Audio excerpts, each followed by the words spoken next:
I asked the hotel attendant to deliver the divorce letter to my wife's room. She didn't know, but that was the last time she would have me in her hands, and I didn't even intend to be there to see her reaction. After months of mistrust, sleepless nights, and outright lies, I had finally found the strength to do what I needed to do. I didn't know what I expected her to feel when she read those words, whether it would be remorse, anger, or despair. But it didn't matter. The decision had already been made, and it was the only thing that kept me standing. The letter was simple and direct, a precise, cutting blow. I imagined her the moment she opened the envelope and saw the cold, formal letterhead, which began with her full name. I know everything.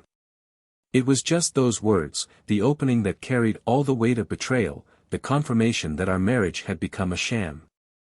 The letter was a silent goodbye, a definitive breaking of a bond that she had broken long before I decided to sign my name on those lines. There was no lengthy explanation or angry shouting. Just one blunt truth: she cheated on me, and I refused to keep pretending. From the beginning, suspicion gnawed at my mind like a plague. The messages she hid, the calls she answered in a whisper, the smiles that appeared out of nowhere when she thought no one was looking. For a while, I played blind, hoping it was just paranoia, something a simple conversation could resolve. But I knew it wasn't just that. The little lies were just the surface, and the more I investigated, the more the abyss opened. The moment that destroyed any hope was when I saw her leaving a hotel building in the middle of a Tuesday afternoon. Dressed smartly, like she was going on a date, but with the kind of smile on her face that she hadn't shown me in months. She laughed. He laughed in a way I could barely remember, as if his presence gave him something I could no longer offer. I followed her at a distance, feeling each step heavy in my chest, until I saw her meet another man in the lobby. They didn't hesitate. She walked straight into his arms, as if that was what she should have done all along. And I stood there, watching it all, unable to move, unable to breathe. So this is how it ends? I asked myself as I watched them walk across the lobby, laughing together. And in that moment, I realized there was nothing more to say, nothing to save. She chose that, she chose to lie, she chose to cheat, and she chose to live a life that didn't include the truth about who she was or what our marriage meant. When I finally left that hotel, I was no longer the same. Something inside me had changed forever, like a blade that had been sharpened beyond repair. I decided to act quickly. There was no reason to prolong that suffering. That same night, I contacted a lawyer and prepared everything for the divorce. I asked for it to be discreet, something that would happen without scandals, without public confrontations. I didn't want fights or heated arguments. I just wanted her to know that I knew. That she understood that, from that moment on, our lives would follow separate paths. And I wanted the shock to be etched on his face, a last gift to myself before I disappeared from his life. But there was something she didn't know, something I only discovered while preparing for the divorce. As I was packing my things to leave the house and starting to review the financial details, I came across a piece of information that stopped me in my tracks. It was a job offer for her, one that she had been pursuing for years, an opportunity that would take her to another state, away from everything and everyone, away from me. It hit me like a punch. She was planning to move on, make a new life for herself, maybe even take her lover along. It was as if I was the only one who didn't have an escape plan at that wedding. The divorce letter was sent to the hotel where she was staying, without knowing that I was aware of her plans. I needed to see her react, I needed to understand what that betrayal meant for her. When I received a message from the receptionist confirming that the letter had been delivered, I allowed myself a moment of bitter satisfaction. But she wasn't prepared for what came next. A few days later, when I had already left home, a call from her took me by surprise. "We need to talk," she said, her voice broken, as if she was struggling to control herself. Against all my expectations, she looked desperate. "Please, can we meet? I can explain." She repeated that last sentence several times, as if she could hold on to it to keep from sinking. And it was then that I realized that maybe there was something more, something I didn't yet know. Something that made her hesitate in following through with the plans she had for the future. What would she say on that date? What justification could there be for such a blatant betrayal, and why now, after everything, was she still trying to explain herself? She always had all the answers rehearsed, all the excuses ready.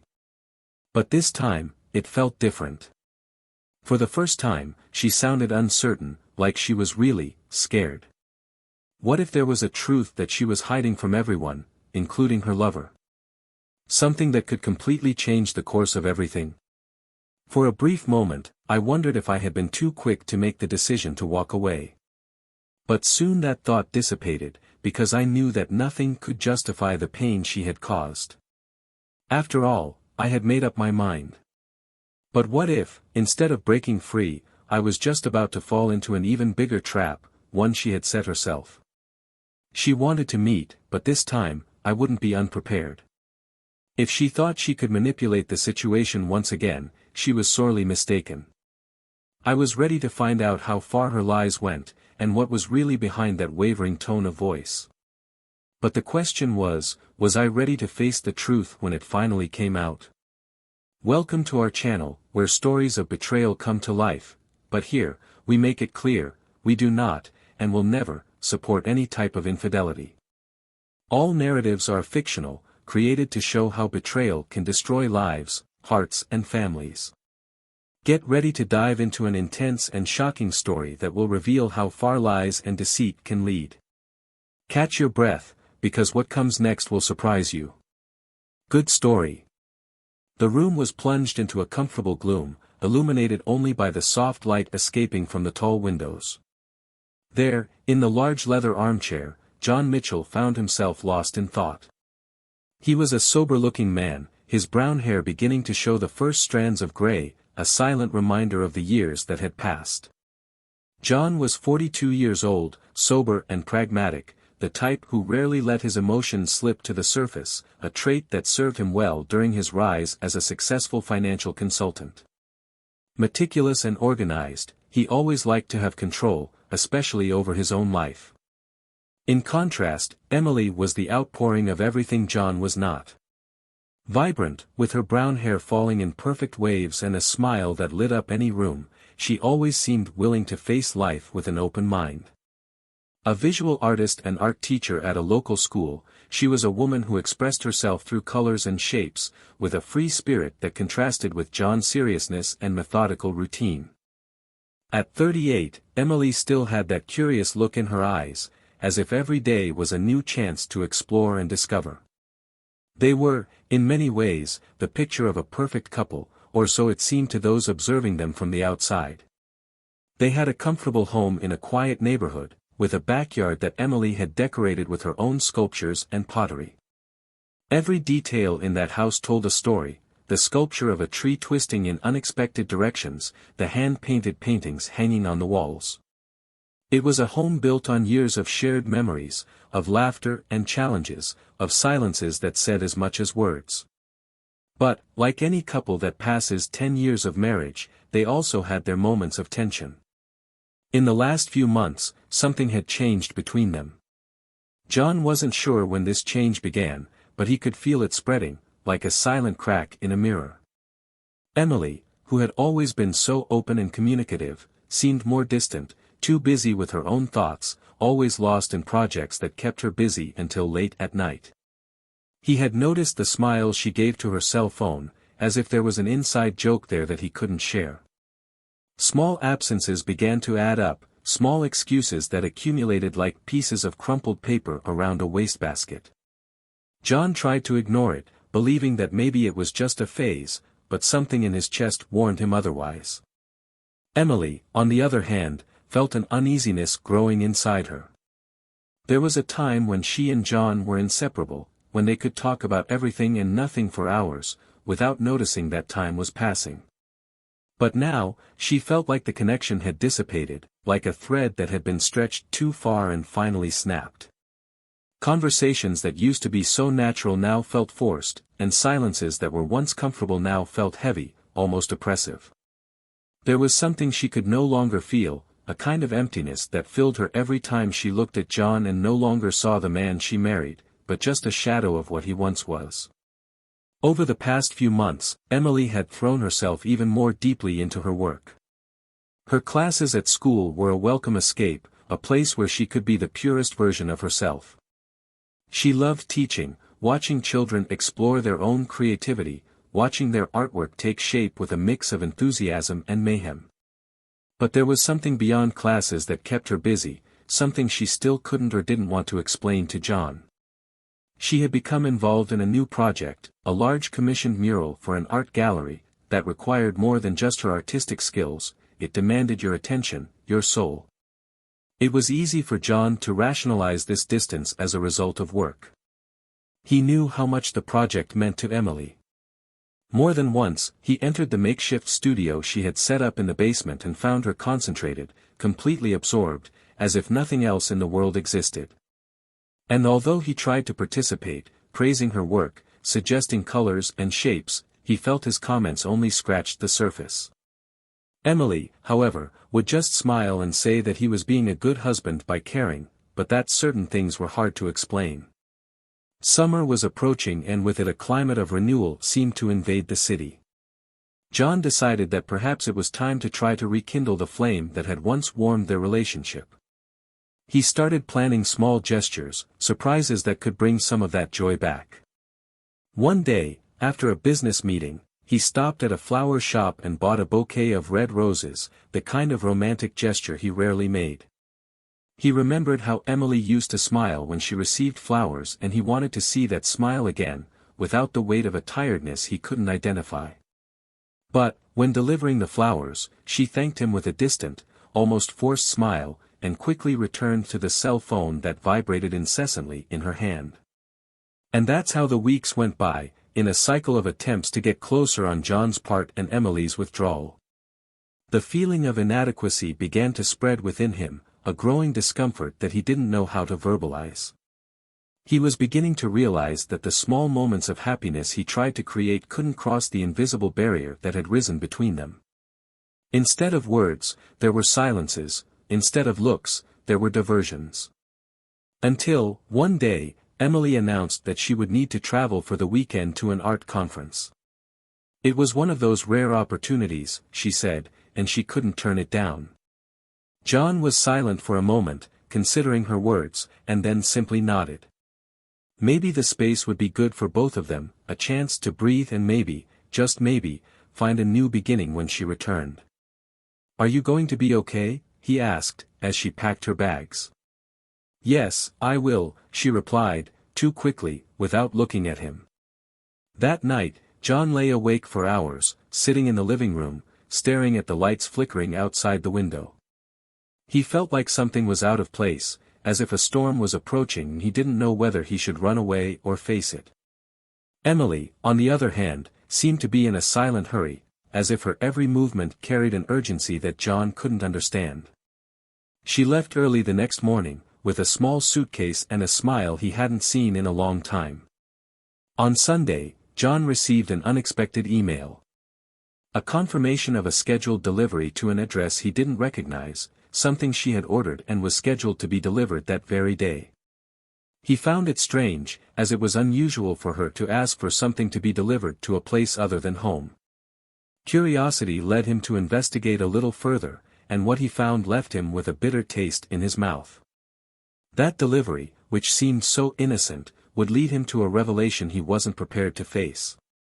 But at that moment, all he could do was wait. Waiting for answers that I hadn't yet found, for an explanation that perhaps wouldn't make any difference. He wondered if, when she returned, things would be different, or if the void that grew between them would only expand, until there was nothing left but memories of what they once were. The days following Emily's departure were marked by an oppressive silence in the house.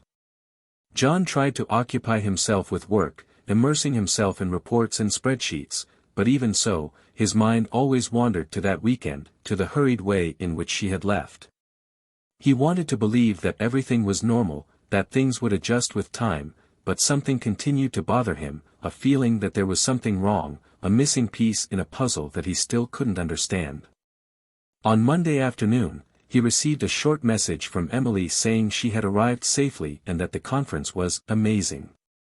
There were no photos, no enthusiastic messages about inspiring talks or meetings with other artists, as was typical of her when she participated in events like this. The message felt cold, as if it were a reminder that she was where she was supposed to be, and nothing more. John tried to ignore the discomfort, convincing himself that there was nothing to worry about. Still, he found himself staring at his phone, waiting for her to send one more message, anything that showed a little enthusiasm, a spark of what she used to be. The days dragged by. John took the opportunity to tidy up the house, doing simple tasks to try to keep his mind off what he thought was wrong.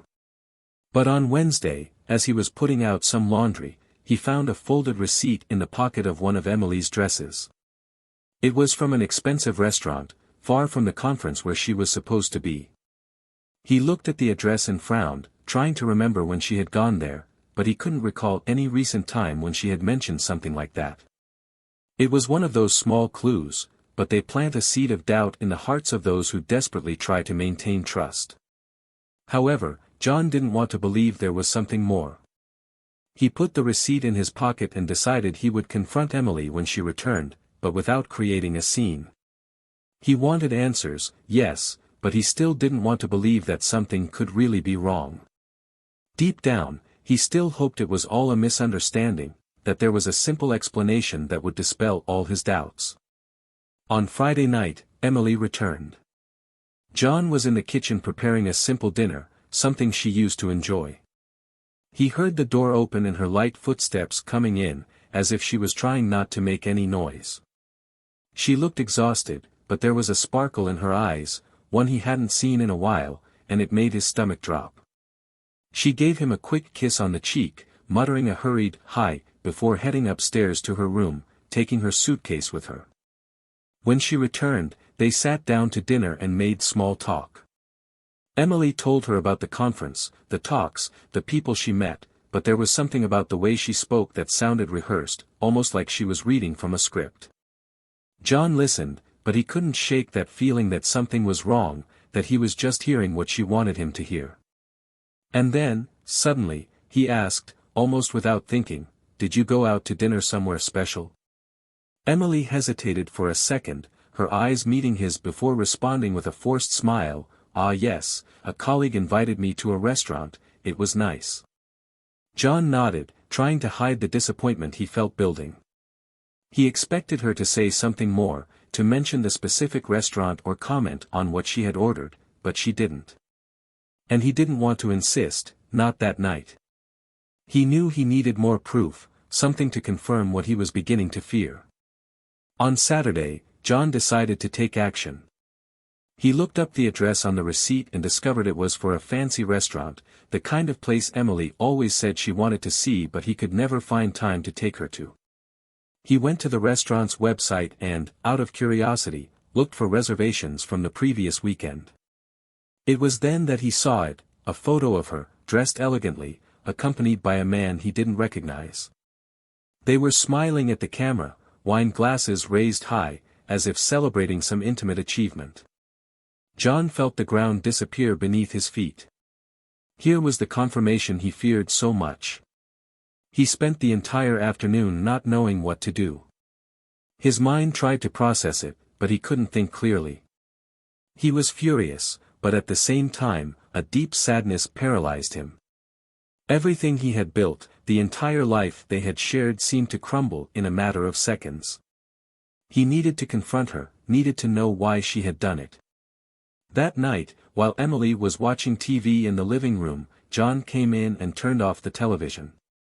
She looked at him in surprise, but before she could say anything, he threw the receipt on the table. "Do you want to explain that?" he asked, his voice firm but shaky. She looked down at the paper and her face paled, her eyes widening for a brief second before regaining her composure. "It's just a receipt, John, I don't know why you're so nervous," she replied, but there was something in her voice that betrayed her attempt to remain calm. John knew she was lying. He took his cell phone out of his pocket and showed the photo he had found on the restaurant's website. "Is this just a receipt?" Because it looks like you guys were having a lot of fun. Emily couldn't hold his gaze. She tried to speak, but the words died in her throat, and then John knew. She knew there was no going back, that she had crossed a line that could no longer be ignored. "What happened, Emily?" he asked, his voice breaking for the first time. "Why did you do that?" She took a deep breath, her eyes watering, but she didn't look away. I didn't want you to find out like this," he whispered. It was a mistake, something that happened but she couldn't finish it. Because the truth was there, naked and raw, and she knew that any attempt at justification would sound empty. She tried to reach out her hand, but John took a step back, moving away from her as if the touch burned her. The silence that followed was crushing, filled with a pain neither of them knew how to express. John turned and left the room, leaving Emily standing there, alone. The tears finally fell, but he wasn't there to see them. He climbed the stairs and entered the room, closing the door behind him with a thud, as if that gesture was the final confirmation that something had broken forever. But he still didn't know everything. And what was to come would change their lives even more than the betrayal itself. John woke up the next morning with an oppressive weight on his chest, an all-consuming feeling of emptiness. He got up not knowing exactly what he was going to do that day, but he knew he needed answers. During the night, he barely slept, tossing and turning in bed as his mind was flooded with questions and scenarios he couldn't control. Emily was still down there, probably thinking about how to explain the situation, how to get out of that crossroads. But he knew that whatever the explanation, words wouldn't be enough to heal the pain she had caused. The decision to confront her once again came when he heard light footsteps downstairs. John took a deep breath and went downstairs, finding her sitting at the kitchen table, her back to him, a cup of coffee in her hands. She didn't see him approach, and he had a brief moment to watch her, to see the outline of her figure, before everything fell apart once and for all. He had loved this woman with everything he had, and now it was as if he were looking at a stranger. "Emily, we need to talk," he said, with a firmness that surprised even himself.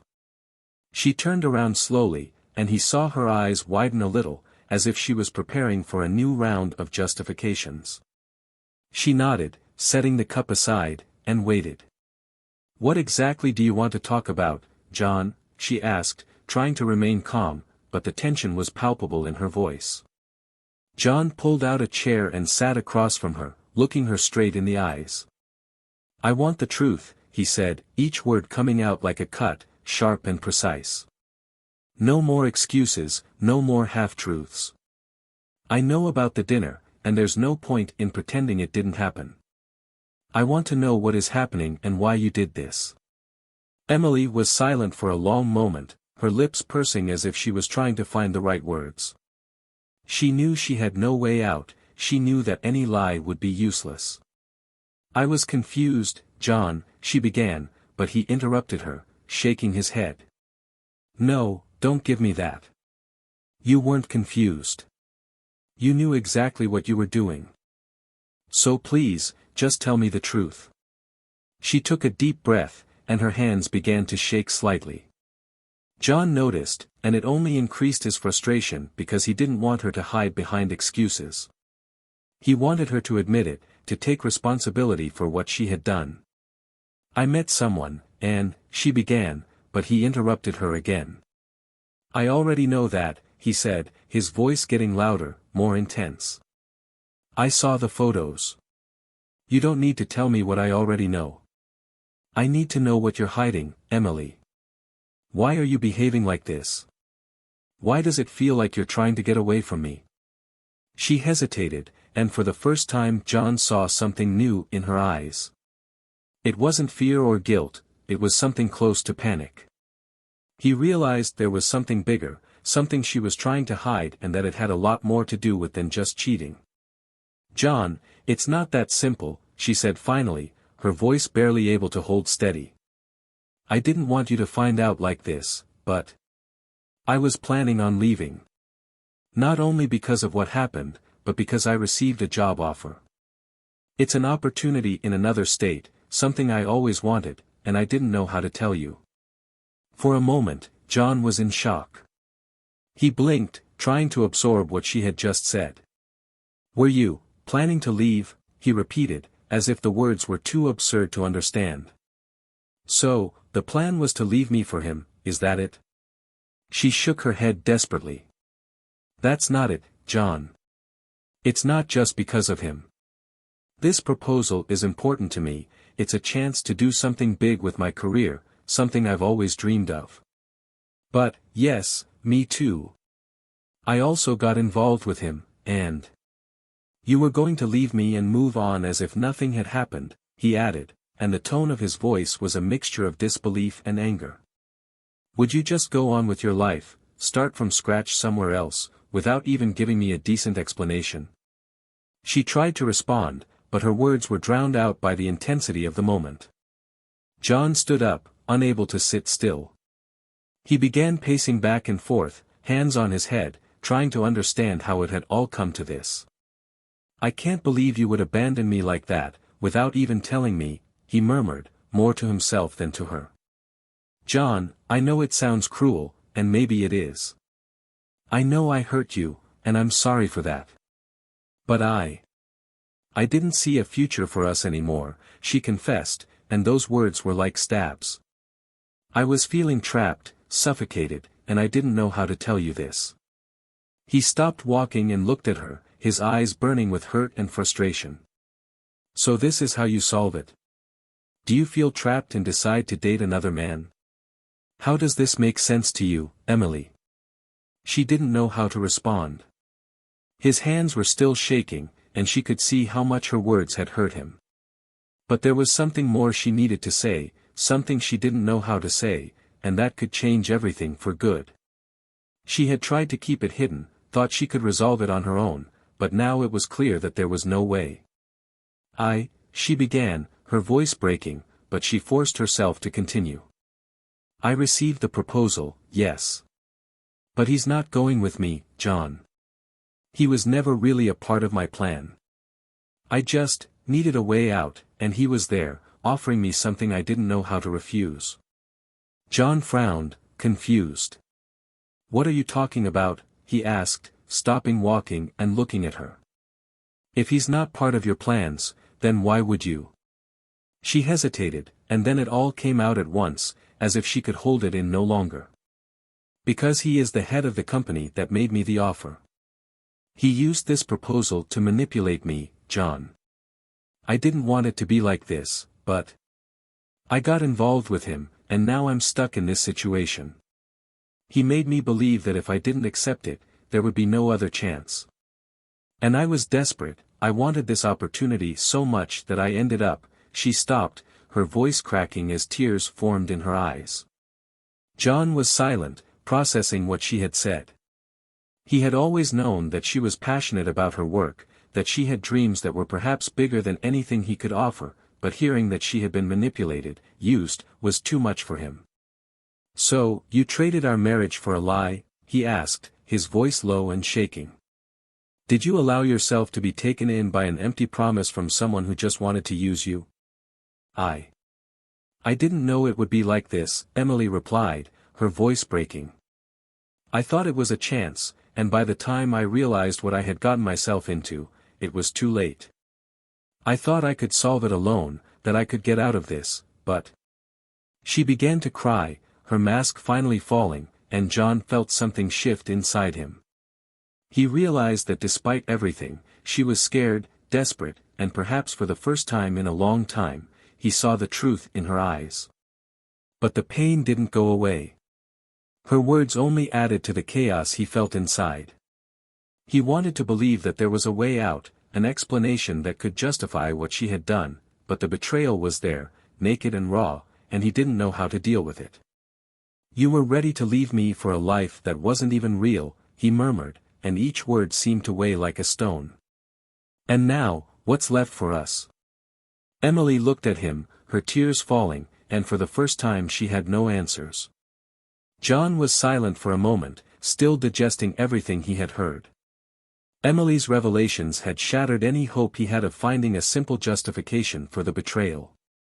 It wasn't just a matter of infidelity, it was a web of manipulations, desperate choices and a tangle of lies that threatened to swallow everything around them. As the truth unfolded, he found himself faced with a dilemma that seemed unbearable: try to forgive and salvage something of what was left of the marriage, or accept that there was nothing left to do but move on, alone. Emily's breathing was ragged, as if each sigh was an effort to maintain her composure. She wiped her tears with the back of her hands, still shaking. "I never wanted to hurt you like this," she said, almost in a whisper, as if her own voice betrayed her. "I didn't expect everything to get out of control." The proposal, he seemed so sincere, so interested in helping me grow, and then. "He used you," John interrupted, his voice firm but filled with pain. "And you left. You left because you needed a way out, because you didn't want to deal with the reality that something was wrong between us. And now I'm here, trying to understand how we got to this." Emily lowered her head, unable to meet his gaze. "I know I was wrong, John. I know this all sounds like excuses, and maybe they are, but I wanted this chance so badly to do something big, to be someone, and I thought I could handle whatever came next. I thought I could get out of this without hurting anyone. I was naive." There was a weight to his words, a sadness that almost seemed sincere, but to John it made no difference. The truth had been exposed, and it was much uglier than he could have ever imagined. She not only betrayed him, but let herself be drawn into a dangerous game, a game in which she was just a pawn. And it infuriated him as much as it devastated him. "And now?" he asked, his tone almost challenging. "What do you expect me to do? For me to pretend nothing happened? For me to continue waiting while you decide what life you want to have?" Emily looked at him, her eyes teary, searching for an answer she didn't have. She knew she couldn't ask for forgiveness and expect it to be enough. "I knew that any promise now would seem empty, a desperate attempt to fix something that was already broken." "I don't know, John," she admitted, and the sound of her fragile voice filled the room with a suffocating melancholy. "I just wanted you to know that it wasn't just about you. It was about me, about the things I felt I needed, and I never got to talk about it with you." He let out a bitter laugh, shaking his head. "So you just decided to leave because talking to me seemed harder than getting involved with another man? Is that what you're saying? That I was the problem, and the solution was to replace me?" She hesitated before responding. "No, it wasn't about replacing you, John. I know this seems ridiculous now, but I was trying to find something I had lost, something I thought I couldn't have here. But I realized that in the end, I didn't want to live a lie. And when he made me the offer to go along, I realized I couldn't continue with that." The revelation took John by surprise. "Proposal to go along," he repeated, confused. "Did he want you to go with him?" She nodded, swallowing hard. "Yes, he offered me a position, promised it would be a new life, away from everything. But I said no. I knew that if I accepted, there would be no going back, and, even after everything, I couldn't do it. I couldn't destroy everything like that." "But you destroyed it," John retorted, pain showing in his voice.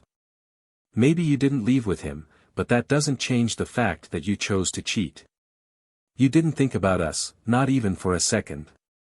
She was silent, because she knew he was right. Every speech she tried to formulate to justify her actions crumbled in the face of the relentless reality of what she had done. She looked at him, trying to find some spark of compassion in his eyes, something that said he still saw a reason to try to save this. But all she found was a coldness she had never seen before, and it scared her. "I don't know how to fix this," she admitted, her voice almost trailing off. "I don't know if it's possible to fix it. But I still want to try. I still want to try to do things right." John took a deep breath, and for the first time he felt an overwhelming tiredness. He felt like he was carrying a weight that wasn't just from the betrayal, but from all the years, all the attempts and failures that had silently accumulated between them. "And what would it mean to make things right?" he asked, almost emotionlessly. "Let me decide what happens now. Do you think you can just clean up what you did and start again?" Emily didn't respond immediately. She knew she had no right to ask for that, but part of her still hoped there was a chance, however small it was. "I know I can't change what happened, and I know that asking for forgiveness isn't enough," she said, trying to keep her voice steady. "But I want you to know that I'm willing to do whatever it takes to make this right. Even if it means," John raised his hand, stopping her. "Even if it means what, Emily? Do you want me to believe that you are now willing to sacrifice anything to save what is left? Because, honestly, I don't know what else is left to save." She hung her head, feeling crushed by the weight of her own choices. "I didn't want to lose you," she whispered, and her words hung in the air, fragile and desperate. "I was lost, and I made bad choices, but I still love you, John. Even if it doesn't seem like it, even if it doesn't make sense right now." He stared at her for a long moment, trying to understand if there was still something there worth fighting for. He wanted to feel angry, he wanted to scream at her, but all he could feel was a deep sadness, a feeling that everything they had built had become unrecognizable. And then, he realized that the question was no longer about whether or not to forgive, but about finding a way to move on, even if it meant leaving her behind. "I don't know if I can love you the same way," he said, and the simplicity of that sentence carried all the pain he had repressed. "Not after all this. And I don't think you really love me, Emily. I think you're trying to find something to fill the void, and I can't be that solution for you." The silence that followed was devastating. Emily knew he was right, that there was something in their love that had been lost, worn away over the years, and now, when she needed it most, she couldn't find a way to bring it back. And John, on the other hand, realized that, as much as he wanted to, there might be no way to get back what they had lost. She tried to reach out to him again, but he drew back, and in that gesture was a realization she feared to face. "I think we need time," he said, his voice tired, almost defeated. "I need time to understand all of this, and you need to find out who you really are, without trying to drag me into the chaos you created." And with that, he stood up, leaving her alone in the kitchen, the silence expanding around her like a cold, unforgiving shadow. Her words, her promises of change, of redemption, no longer carried any weight. All that was left was dark uncertainty, and the hope that somehow time could bring an answer that neither of them knew how to find at that moment. The days that followed were a mixture of silence and distance. John and Emily lived under the same roof, but as if they were strangers who shared a space out of obligation. The house that was once a refuge, full of memories of happy times, now felt suffocating. The pictures of Emily on the walls seemed to stare at John like silent witnesses of a love lost. Her basement studio was deserted, and the flowers in the garden were beginning to fade, as if reflecting the state of their lives. John made a decision, something that gnawed at him inside, but that seemed inevitable. He scheduled a meeting with a lawyer to begin the divorce process. He had tried, as much as he could, to find a way to overcome everything that had happened, but he realized that this meant giving up something he could no longer ignore, his own dignity. He didn't want to spend the rest of his life wondering what Emily would do next, always wondering if he could trust her again. The day he signed the papers, John left the lawyer's office with a feeling of relief, but also of loss. It was as if a weight had been lifted from his shoulders, but the void left behind was incalculable.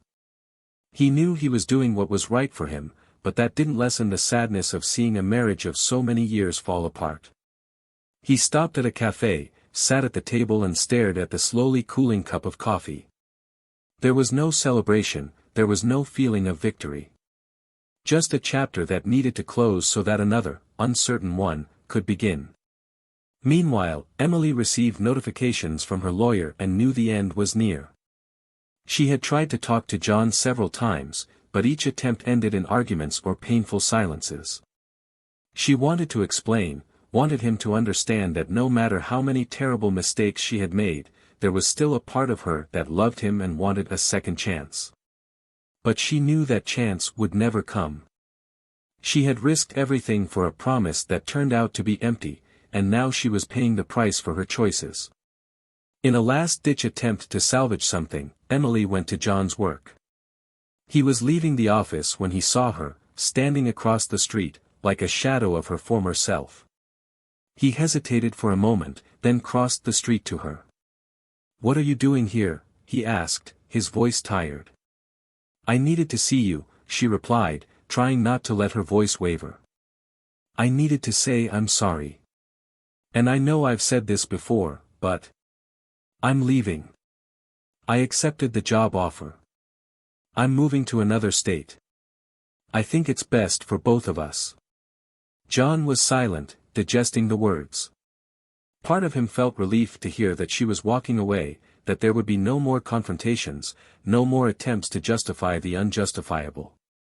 But part of him also felt a tightness in his chest, as if this were the end point of something he hadn't yet fully accepted. "So, that's it," he said finally. "You will move on and leave everything behind." Emily lowered her head, tears welling in her eyes. "I know I don't deserve forgiveness, and I know I failed you in every way possible. But I want you to know that, as much as I lost myself, I never wanted to hurt you like that. I'm going to try to find a new life, something that makes me feel less lost. And I just hope that one day you can find someone who makes you truly happy, because you deserve it." John heard those words and, for the first time, he didn't feel angry. Just a deep sadness. He realized that there was nothing more to be said, that Emily's apology was all she had to offer, and that he needed to find a way to move forward without holding on to a past that could never be repaired. "I hope you find what you're looking for, Emily," he said, and then turned away, leaving her there, feeling like this would be the last time their paths crossed. A few weeks later, Emily packed her things and left. The change was a bitter new beginning, an escape disguised as a new opportunity. She accepted the job offer, but knew it wasn't out of ambition or hope for growth. It was simply what was left for her, a way to escape the chaos her life had become. She settled in a new city, a place where no one knew her history, and began trying to rebuild a new identity. But even in the midst of her new job and new routines, there was an emptiness that accompanied her, a feeling that she would never be able to escape the consequences of her own actions. John, on the other hand, has finally started to adapt to single life. He sold the house where they lived together, no longer supporting the traces of memories it carried. He moved to a smaller apartment, closer to work, and began to find a new rhythm. He threw himself into work, not as an escape, but as a way to find a purpose that didn't involve the wounds left by his failed relationship. Little by little, he started going out with friends again, attending events he had avoided for so long. And surprisingly, he found peace in being alone. Loneliness was no longer a threat, but an opportunity to rediscover oneself. One autumn afternoon, while walking through a park, John received a call from an unknown number. He almost didn't answer, but for some reason, he decided to listen. On the other end of the line, a gentle, feminine voice introduced itself. She was a coworker of Emily's. "I hope I'm not bothering you, but I thought you'd like to know. Emily asked me to get in touch. She wanted me to tell you that she got the opportunity she wanted so much, but that she deeply regrets everything that happened." John was silent for a moment, processing the words.